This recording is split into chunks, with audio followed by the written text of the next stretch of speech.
Have you found yourself out on the road stranded because your battery's dead? Shut the key off, dumbass. So on today's episode, we're going to be talking about off-road batteries and applications, the pros and cons of lead-acid batteries versus Agm batteries, Optima versus Odyssey or North Star, Die Hard from AutoZone. Doesn't really matter. My shirt doesn't have any brands on it. I'm not paid for by anybody, so let's tear them up. So number one, we got lead-acid batteries. They've been around forever. Since 1859 is when they were developed. They've been around since people were still riding horses around, you know what I mean? They're very good for on-road applications, off-road applications, not so much. They do not take steep inclines very well. The acid in the battery will start to leak out. Vibrations, they don't take vibrations very well. The cells are really far apart. I'll show you guys an image right now, but the cells are very far apart. They just don't handle vibration as well as an Agm battery does. Depth of discharge, 80% is about the max that you're going to get on a lead acid battery, unless it's like a heavy duty cycle battery, but it's still not as good as an Agm battery.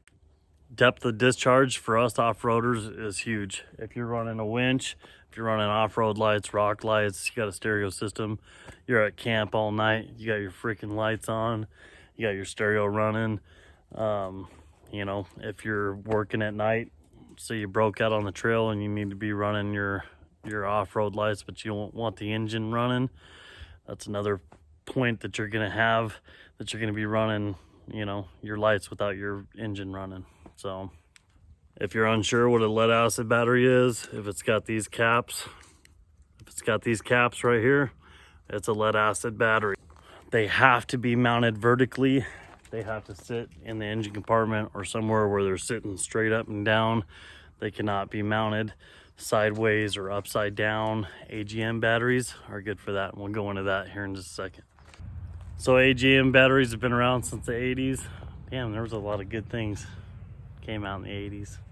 Anyways, but Agm batteries are awesome in off-road applications. They're very tight in their packing. The lead plates or lead spirals as Optima uses.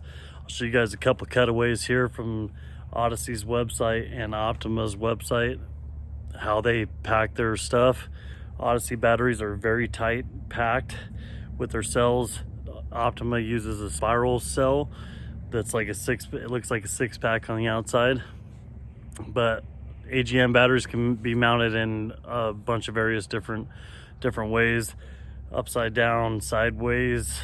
It doesn't really matter. All right, like Agm batteries will not leak. They're a self-contained unit, so you don't have to maintain them. You don't have to add distilled water to them or nothing. So they have very high discharge rates. So the depth of discharge on an Agm battery is about 50%, and you can take it down below 50% and it doesn't do anything to the battery. Just recharge it back up to 100%, good to go. So I told you I was gonna pit Optima and Odyssey against each other. This is the reason that I choose Odyssey. So Odyssey batteries have their plates, right? Optima batteries use their spirals.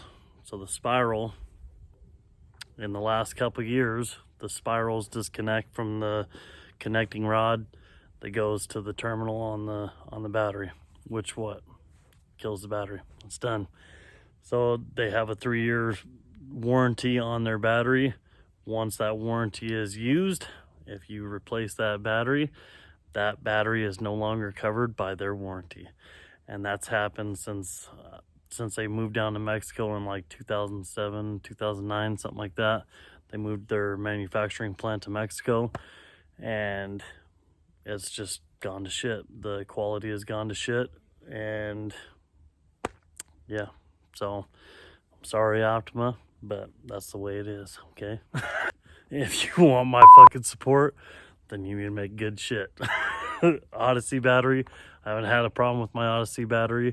I've left lights on, like in the cab for like, I don't know, a week and a half, and then walked outside and went, oh shit, the lights are still on, and fired the truck up. Or if it didn't fire up and it was dead, I've charged it right back up, and it's still runs like a top today. But with that being said, any AGM battery is better than a lead acid battery. You can get them, like I said, North Star, Die Hard. Doesn't really matter. I run Die Hard in my Dodge pull truck, so it doesn't really matter what brand you use. Just make sure that you get an AGM battery, and you'll be good. Just get a heavy duty cycle. Mine that I run in this pickup is a performance Odyssey battery.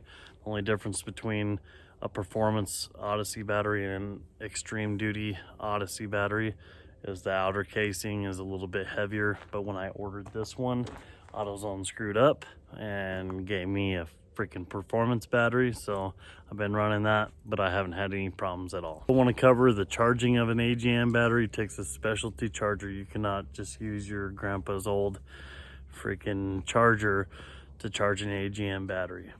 It may think that it's dead, but it's not dead, all right? It might just be very low in the voltage, you know what I mean? Oh, with that being said, I left my fucking winch on and my battery's dead. But you have to get a computerized charger.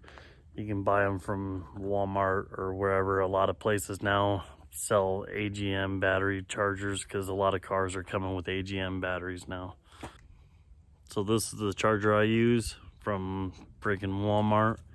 It works just fine, okay? You don't have to spend gobs of freaking money on a charger to charge an AGM battery, okay? There is different battery tenders. Like if you put your vehicle on a battery tender, you are gonna have to have an AGM style battery tender for that vehicle. Again, I am not an expert in the field. I am just a freaking redneck that loves off-roading, okay? And I just tell you what works. And I'm not paid by anybody, because if they got an Optima shit on their shit or Odyssey or whatever, they're being paid by Optima to tell you that battery is like the best that it's gonna get. All right, you can't get any better than that, but I'm here to tell you that's bullshit. But I hope that helped, and don't just run out and buy an AGM battery or an Optima battery or Odyssey battery because I told you to. All right, do your research, find out what works best for you and your application, and freaking get it done. You know what I mean? But on to the next one.